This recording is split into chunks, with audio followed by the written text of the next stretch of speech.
Welcome to our new series, the Home Tennis Show. It will occur twice a week. And every episode is going to be made up of 4 main components. Firstly, a little chat with you guys about current topics going on. Today's topic is Wimbledon being cancelled.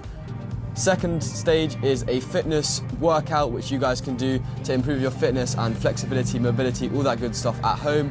Thirdly is an interview live with a special guest. And lastly, we're going to be doing challenges, which we're going to also do, and you guys can try at home to see if you can beat us. Hope you enjoy the rest of the video. Let's do it.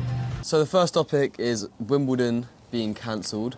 I think for both of us living in Wimbledon, it's quite a big hit because it's, I think, both of our favourite times in the year, because just the buzz and the atmosphere around Wimbledon Village and the grounds is really lifts your mood. And I think as well, maybe even going shopping and seeing Nadal in Tesco's, it's a pretty crazy experience, and it's always something you want to look forward to in the year.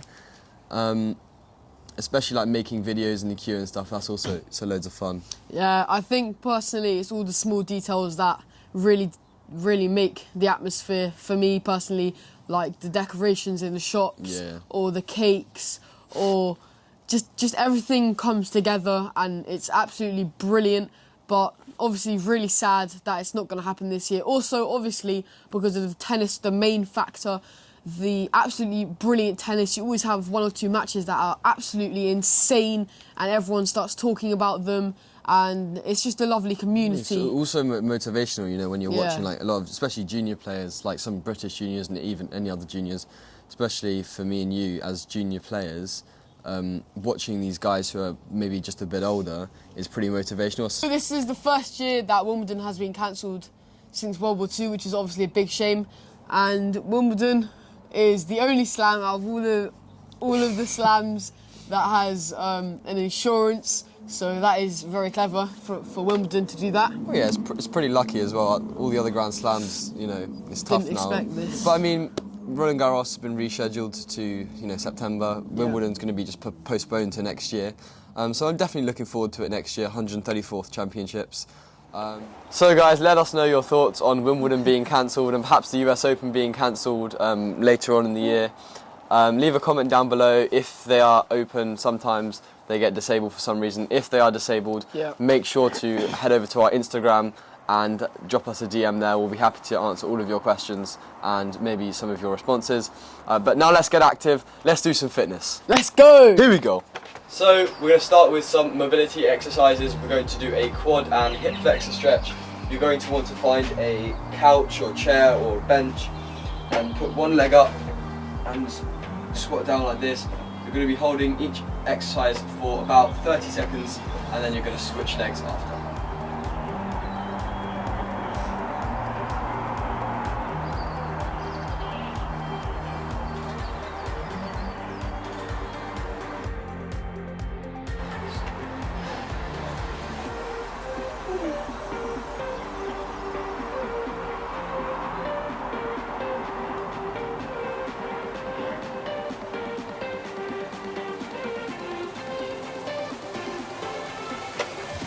And you want to switch legs.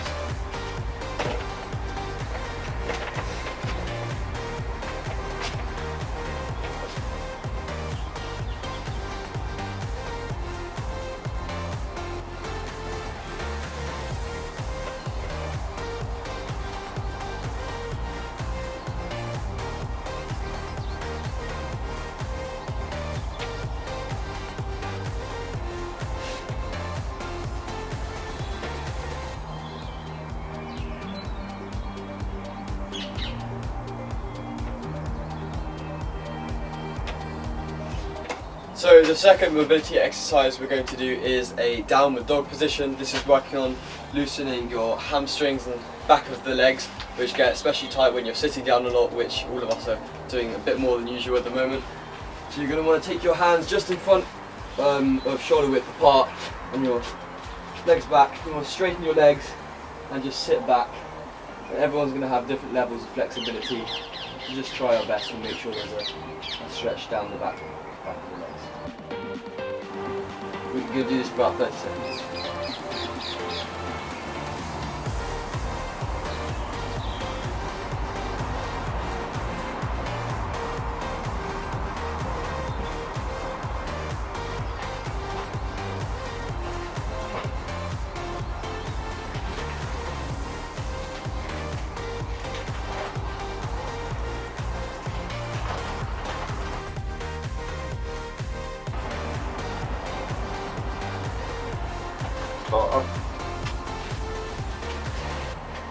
Okay, so now we're doing some stability exercises. So we're going to start in a glute bridge position and we're going to do some rotations with that. So you want to get down, I'm going to do this sideways so you guys can see slightly better. Get down on your side, lift your glute bridge into a glute bridge position and then lean over your shoulder and reach. And you want to going to want to do 10 reps of each arm.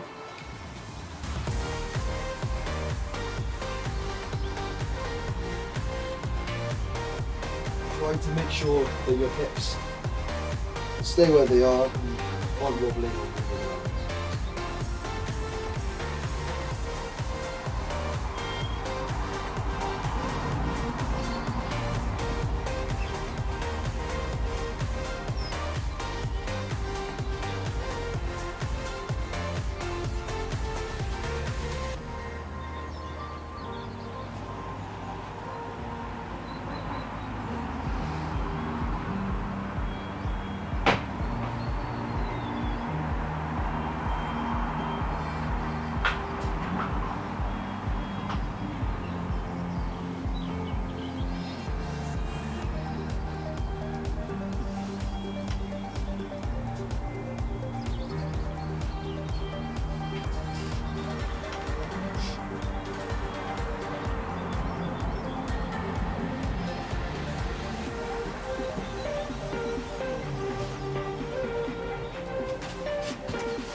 So the second stability exercise is going to be snow angels. We're going to be lying face down, we're going to do 10 repetitions. This is really good for activating your upper back muscles. You're going to want to get on all fours on the floor, you're going to have your legs up slightly, and then you're going to want to take your arms all the way back and then extend them out in front of your head like this. And we're going to do 10 repetitions. Make sure you really squeeze your shoulder blades when you're up back to the left.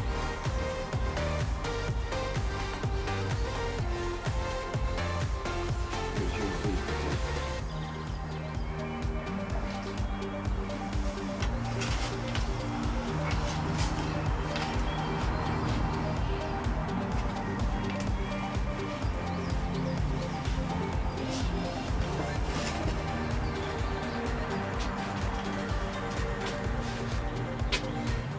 Okay, so now we're going to do a skill exercise. This is going to be called a frog pose. We try and hold it for about 30 seconds, but you can kind of build up to it over time because it takes some good upper body strength. You're going to want to take your arms about shoulder width apart. You're going to take your legs and you're going to drop forwards and then hold this position here. We try and build up to 30 seconds over time. I'm just going to hold it here.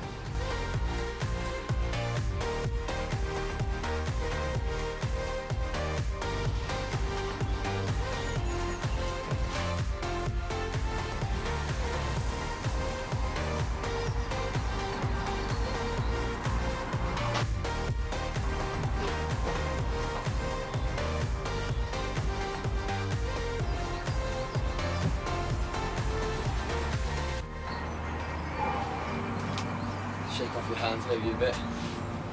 Now on to the speed exercises. We're going to be doing 2 for 30 seconds each. One is fast feet, so you want to make sure your hands are just out in front of you and pump your feet as fast as you can. Try and see how many steps you can do. And then side hops, you want to keep your hands on your hips, feet together, and take a marking point. I'm using this line on the floor and just jumping over it side to side like this for 30 seconds. And I'm going to take a 10 to 15 second break in between. I'm going to start with the fast feet.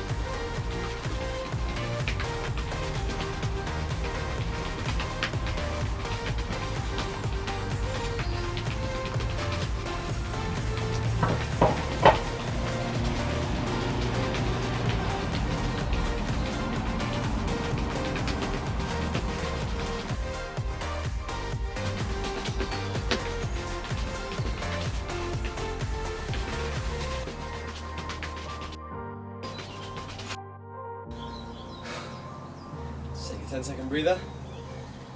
Fast feet for a long time kind of make your legs feel like they're stuck in the mud a bit at the end. So make sure maybe slow it down and make sure you're getting off the floor. So now I'm going to do the jumps.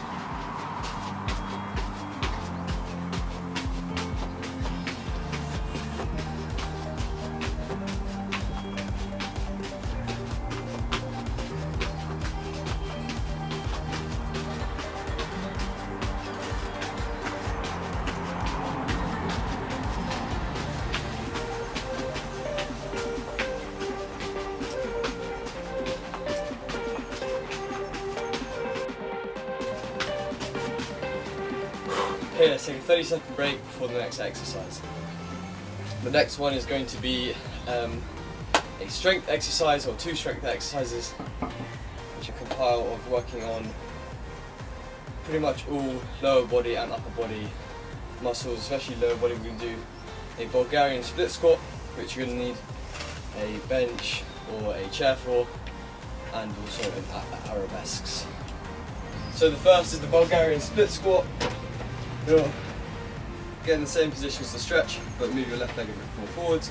We'll do 10 repetitions in each leg. So here we go. 1, 2. Make sure you find a comfortable position so that you're not too stretched. 5, 6, 7, 8, 9. If you're feeling very confident on these, you can also add some weight by holding dumbbells or water bottles or whatever you do. Leg now, same thing again. 2, 3, 4, 5, 6, 7, 8.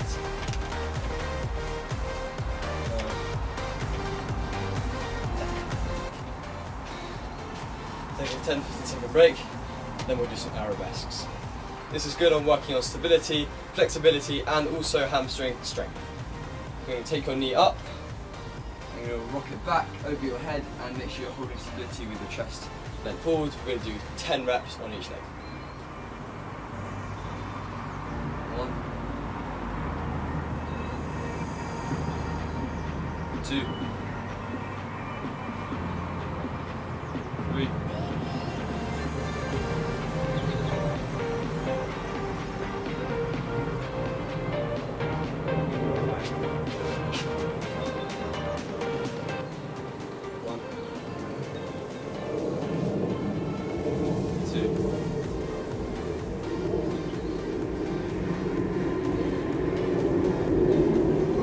4.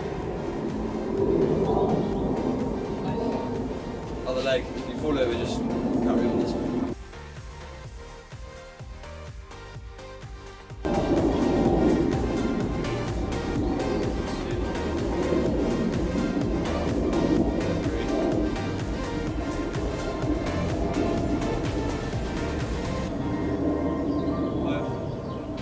I'm just going to show you guys from a different angle. 1,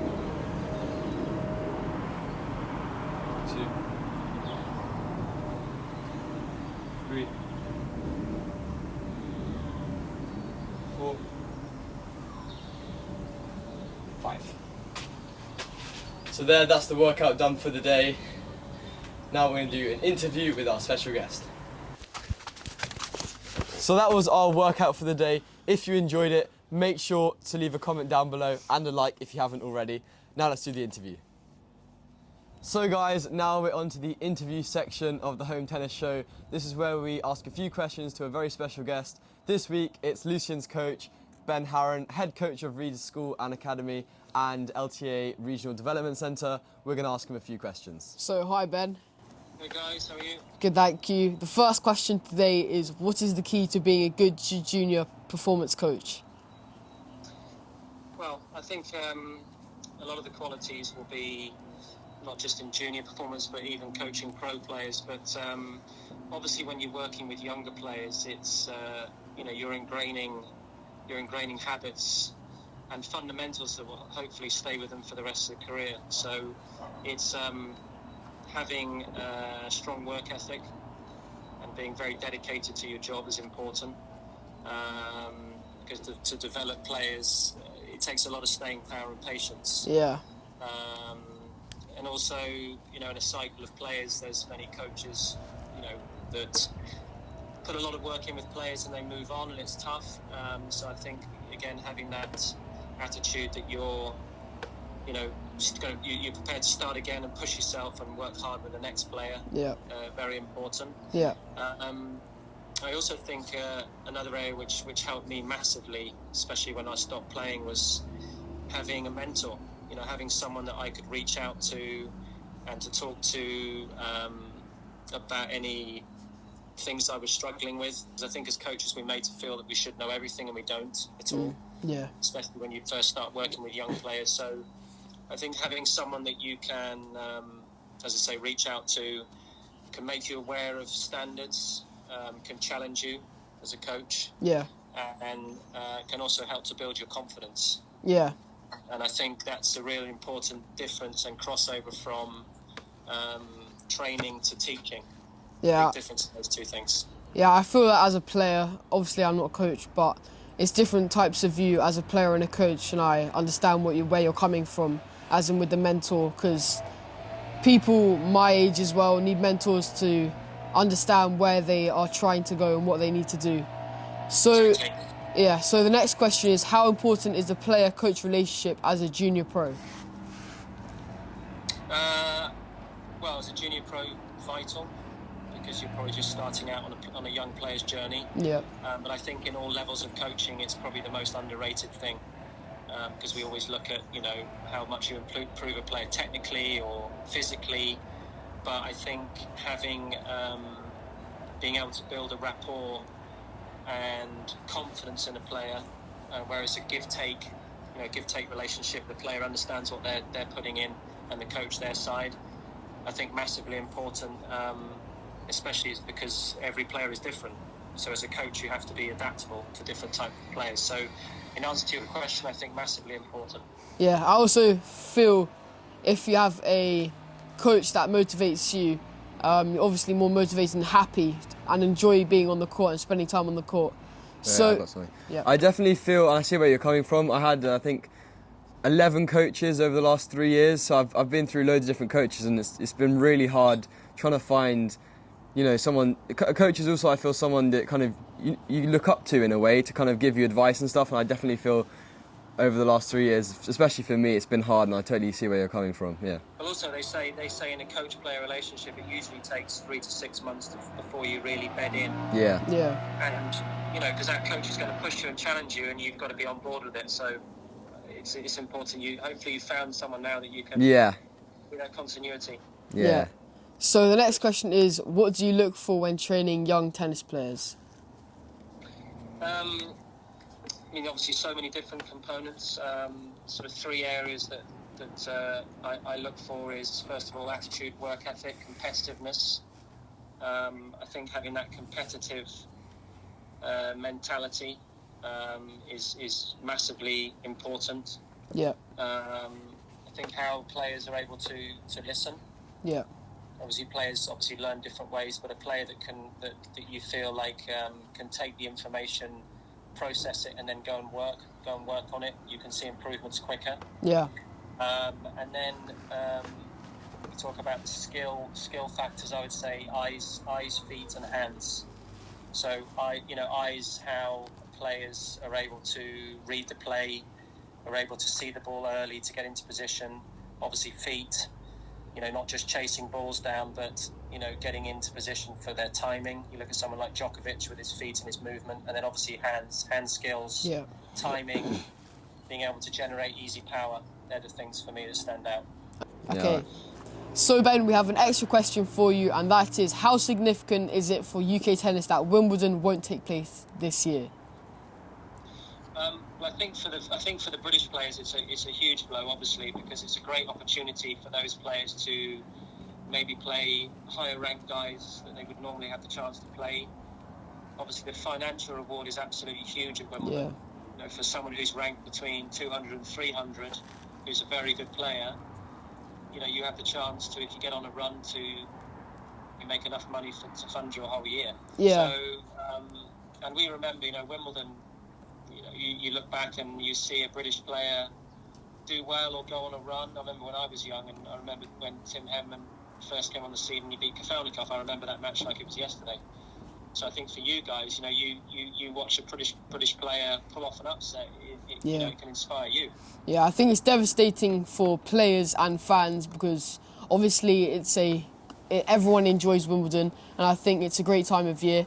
So I'm really sad that it's not going to happen, especially as it motivates me to train harder, and I can see where I need to be in a couple of years. So it's obviously motivational. Thank you for your time and answering the 4 questions this week. Thanks. Yeah, so we can't wait to have you on next week's show as well. Cheers, guys. Thank you, Ben. See ya. Thanks. Today's challenge is how many times you can bounce the ball on the frame of your racket without touching the floor in a row. You guys can send in your clips of you attempting this. Me and Lucy are going to try one now, and you can try and beat us. We will feature some of the clips in our next home tennis show episode. So basically, it's a free shout out. So I'm going to go first. All right, go on, Felix. First attempt, here we go. Here we go. I'm a bit nervous.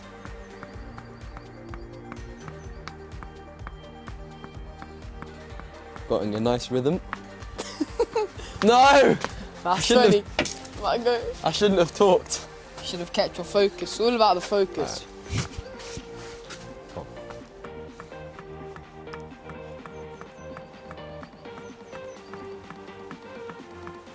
Bit of a roll here. Why did I talk again? No! Okay, if there's one tip you learn, don't talk to anyone talk. or get distracted. Now you guys give it a go. So guys, that was the end of the first home tennis show. We will be doing this for a couple of weeks, and the next episode is in a couple of days. Make sure to like and subscribe and turn bell notifications on to not miss another video.